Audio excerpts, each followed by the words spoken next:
Assalamualaikum warahmatullahi wabarakatuh. Daawwattoota channel YouTube Jamaal Abduu daawwattan ilmaan Oromoo akkam jirtan nageenyi kiyya bakka jirtaniin isin qaqqabuun jedhaa akka isin birallee qaqqabu nageenyi abdii guddaan qabaa. Eeyyenga baay'ee isin jaaladha ilmaan Oromoo warri laayikii saabskraayibii gootanii na bira dhaabbattanii na deeggaraa jirtan ilmaan Oromoo dhugaa isin jedha onnee kiyya keessa jirtan dhugaa isin jedha baay'ee isin kabajaa. Kanaafuu itti fufaa YouTube kana guddisuudhaaf yeroo hunda itti yaada naaf guddisaa isiniin jedha. Eeyyengaa ilmaan Oromoo har'a deebi'ee dhufeetiin jira. Ergaan deebi'ee dhufee gorsa xiqqoon qabadhee dhufee jira sagantaa xiqqoodhaa fi gorsi kun isiniifillee xiqqoo takka firii yookaan bu'aa irraa argattan jedhee baay'ee yaaddaa. Wahuma siyaasaatii akka haala siyaasaa ta'ee gorsa keessa qabudhaan gorsa saniif dargaggeessa Oromootiif shamarran Oromootiif baay'ee bu'aa qaba warroota qabsawaadhaaf bu'aa qaba jedheetiin baay'ee wanta yaadda'uu fi kanaafu Oromoon duraan dursine wal kabajuu qabna. Akka yaada kiyyaatti yaada seensisa kiyyaa irratti har'a Oromoon wal kabajuu qabna. Nama wal kabajettuu qabsoo argata. Nama wal kabajettuu hiyyummaa keessaa ba'a. Nama wal dhaggeeffate. Nama guddaasaa kabaju. Guddaan xiqqaasaa kabaju. Xiqqaan guddaasaa kabaju. Ilmi abbaasaa yoo kabaje hiyyummaan kan baduu danda'u qabsoon kan dhufuu danda'u. Fakkeenyaaf akka saba takkaatti yookaan akka Oromoo tokkotti namni maatiirraa ka'a. Namni yeroo amantaa keenya irraallee hawwaa fi adamirraa jalqaba namni kan horate hanga duniyaa tana guutuu ta'e nama lamarraa jechuudha. Kanaafuu biyyi yookaan sabni namumarraa jalqabaa maatiirraa jalqaba. Kanaafuu fakkeenyaaf saba takka jechuun maatii akka fakkeenyaatti maatii haa fudhannu. Maatii kan kee keessatti yookaan haadhi manaa kan kee yoo abbaa manaan kabajne ilmoon kan kee abbaan kabajne abbaan ilmoo isaa akka ilmootti yoo hin jaalanne yoo hin kunuunsine yoo wal dhageettii hin qabaanne yoo wal kabajuu hin qabaanne namoonni sun gonkumayyuu guddachuu hin danda'an. Dina isaaniillee balaleeffachuu hin danda'an. Maaliif ofiif dina ta'anii jiru? Walitti deebi'anii dina ta'anii jiru. Mana tokko keessa jiraatanii maatii ta'anii baay'ee waan wal sobaniif baay'ee waan waliif hin kabajne dina biraa yoo qabaatan dina biraa sanillee mo'achuu hin danda'an. Mo'achuu hin danda'an. Oromoon arrabsiin yaa akhi. Oromoon arrabsiin hanga dandeesse gorsi. Hanga dandeesse Oromoo badii afaafarra jiru deebisi. Oromoo hin abaariin. Badaatti hin gaffa'iin. Badaatti hin yaasiin. Wal kabajuu qabna. Yoo wal kabajne yoo wal dhageetti qabaanne daa'imni guddaa yoo kabaje guddaan daa'ima yoo kabaje dargaggeessi dubartii yoo kabaje hundi keenya gara qabsootti hiyyummaa keessaanii baana. Kanaafuu irra guddaan keenya nuti wal kabajuudha. Wal kabajuu qabna immata Oromoo. Maa wal arrabsina sooshaal miidiyaa irra baane. Maa nama beekaa keenya arrabsina. Maa artistii keenya arrabsina. Kanarratti ilaaluu qabdan, hubachuu qabdan, sabni firaa fakkeenya nuu ta'uu qaba. Oromiyaa gaafa Lammaa Magarsaa dura bu'ee ummata Oromoo dursaa ture tokkummaa Oromootiin Oromiyaa qofa osoo hin taane biyyi Itoophiyaa tun hagam akka bu'aa argatte agarree jirra. Agarree jirra ummata Oromoo wal hin dogorgosinu. Maaliif wal sobna? Wal kabajuu qabna sirriitti. Wal kabajuu qabna. Oromoo abbaan ajjeesaa jiru Oromoo. Abbaan arrabsaa jiru Oromoo. Abbaan Oromoo xiqqaasaa jiru Oromoodha. Kanaafuu warri Oromoo xiqqeessitan warri Oromiyaa keessa bilisummaadha. Har'a yeroo Oromooti jettanii shawwadamaa jirtan piliis deebi'a. Abbaan hidhamaa jiru mana barumsaatti abbaan ajjeefamaa jiru. Abbaan biyya ari'amaa jiru Oromoodha. Dhugaa isiniif hima Oromoodha.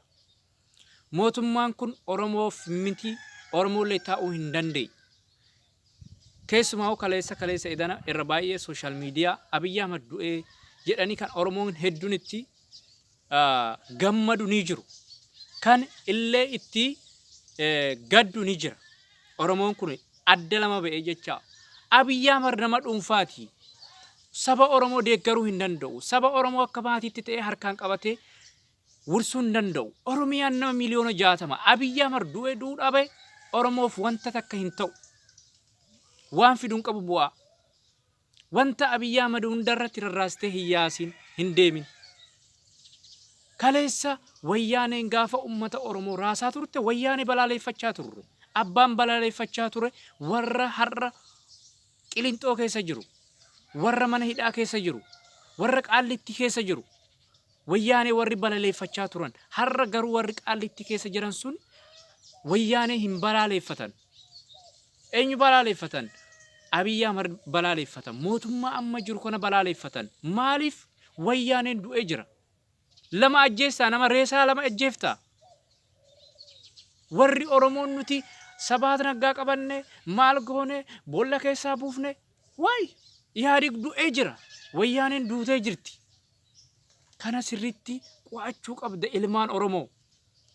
Wayyaaneen du'ee Finfinnee 4 kiiloo keessaa baqatee Maqalee galee jiru Oromoon ajjeeseeti. Itti qabsaa'eeti, itti du'eeti. Wareegamee ajjeeseera jecha. Sodaataan reefa tumaa jedhan irra deddeebi'e. Kanaafuu warri Tigraay keessatti Gabratsiyoon dhayamee Gabratsiyoon barbaadamaa jira maal godhamaa jira jettanii rarraastan kun baay'ee isinitti gadda. Maaliif nama barataa fakkeettanii nama beekumsa qabu fakkeettanii sooshaal miidiyaa banattanii namoota 100,000 of duuba tarteessitanii warri Gabratsiyoon qabame jettanii irra gammaddan baay'ee na gaddisiisa. Gabratsiyoon itti wareegamee jira, injifatamee jira, biyyarraa baqatee jira. Wanti Oromoo salolsiisuun qabu ammaan booda. Wanti Oromoo irraa waa takka fudhachuu hin danda'u. Du'ee jira, ari'amee jira, mo'atamee jira. Mo'achuusaa beekee dhiifama gaafateera. Oromoo bichaa osoo hin taane biyyoota Itoophiyaa tana dhiifama gaafatee mulqufatee gara gandaatti deebi'eera. Ganda kiyyan bulchadhaa. Saba kiyya hanga danda'ametti ammaan booda nan durfadha jedhee nama achi deemi. Yoo du'e mootummaan dhimma qaba, dhimma isaan itti barbaadu qaba. Oromoon garuu dhimma hin qabu achitti. Dhimma waan takka hin qabdu achitti. Qabsoon kee qabsoo mootummaa ammaa kana ofirraa buqquftee mootummaa haaraa, mootummaa ati filatte ijaaruu qofa. Wanti achitti si gumaachisuu fi wanti achitti si sirbisiisuu hin qabin Maqalee keessatti jechuudha. Kun yakka. Wallaalummaa keessa yakka dalagaa jirra, badaa dalagaa jirra. Kanaafuu ilmaan Oromoo kanarraa deebi'uu qabna. Nuti qabsoon Oromoo fuulduratti akka deemu bichaa godhuu qofa wanti nurraa eeggamu. Kana godhuudhaaf wal jaalachuudha, wal kabajuudha. Gorsa namummaa tokko dhaggeeffachuudha.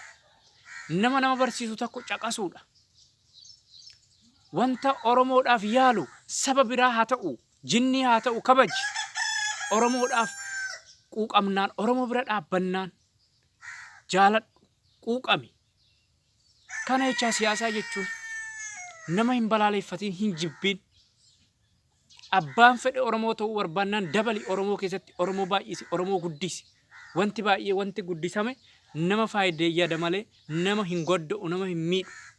Kanaafuu ilmaan Oromoo asirratti sirriitti wal kabajuu kanarratti xiinxallee yoo dalagne dhugaa wal kabajnaa, hin guddannaa, bilisummaa qofaan miti, Oromoon miti, ummata Itoophiyaa tanaaf fakkeenya taane hiyyummaa kana balleessine biyya dinagdeedhaan biyya callama keessaa gara ifaatti baatu akka goonu guutuutti amana. Kanaaf kana godhuudhaaf wal kabajuu qabna, wal bira dhaabbachuu qabna. Hundi keenya ilmaan Oromoo harkaa miila wal qabannee yoo fuulduratti deemne wal kabajuudhaan osoo wal hin loliin wanta baay'eetu godhama. Wanta baay'ee kana qofa miti, wanta baay'eetu dhufa. Kanaafuu warri sooshaal miidiyaarra baanee uummata Oromoo burjaajeessitan kun nama 200,000 300 itti of duubatti tarteessitanii nama Oromoo hin balaaleffatinaa. Oromoon badiirra akka deebi'u godha. Oromoo bowwaan naqinaa, ofii bowwaa seentanii. Oromoo ofii boolla seentanii Oromoo boolla hin naqinaa. Kanaafuu kanarraa dhaabbachuu qabna. Kanarraa dhaabbachuu qabna. Abiyyi Ahmad du'e hidhame nuuf nun godda'u. Oromootu bilisummaa isaa agargachiise, siree isaa agargachiise, Oromoodhaaf faayidaa inni fide hin qabu hanga ammaatti miidhaa yoo ta'e malee. Miidhaa. Warreen Suudi Arabiyaa keessatti illee mana hidhaa keessatti reebamaa jiru, miidhamaa jiru kunillee baay'ee isa gaafachisa.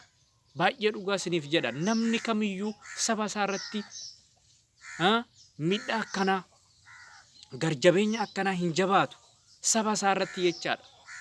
Warri Suudi Arabiyaa keessa dhufne nuti badii tokko hin qabnu, dalagachuu dhufne, jijjiiramuu dhufne. Biyya Itoophiyaadhaaf jedhamtu sanallee wareegama baay'ee kaffalee jiramu. Warri biyya ambaa jiru dhugaa siif himaan. Dhugaa ka Beeruut, ka Dubaay jiru, ka Suudi Arabiyaa jiru hunda ilmaan Oromoo ta'e, saba biraa ta'e wareegama barbaachisu biyya Itoophiyaa tanaaf kafalee jira. Kafalee jira. Baasii adda addaatiin biyya isaa jaalata.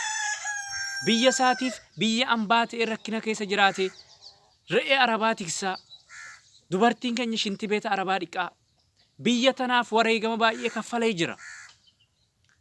Doolaara 50 riyaala 200 baasii kaffaluudhaan wantoota adda addaatiin hirmaatee godheeti jira kana. Kana beekuu qabda ilmaan Oromoo adda addaan sirriitti hubachuu qabda. Wanti nuyi balleessine hin qabnu Itoophiyaa tanaaf biyya uummata Oromootiif bu'aa kaffalu yoo ta'e malee. Yoo akkana isiniin jedhe gargaarsi keenya beekamtuudhaan dirqama akkaawuntii Abiyyi Ahmad keessa galuun miti. Ollaa kee gargaaruun, maatii kee gargaaruun Oromoo gargaartee jirta. Saba Oromoo gargaaruun Oromoo gargaartee jirta. Beeta Kiristiyaan Oromiyaa keessatti baasii waliin baaste ijaaruun Oromiyaa Itoophiyaa gargaartee jirta. Masgiida ijaaruun, dadhabaa gargaaruun ollaa keetii jalqabee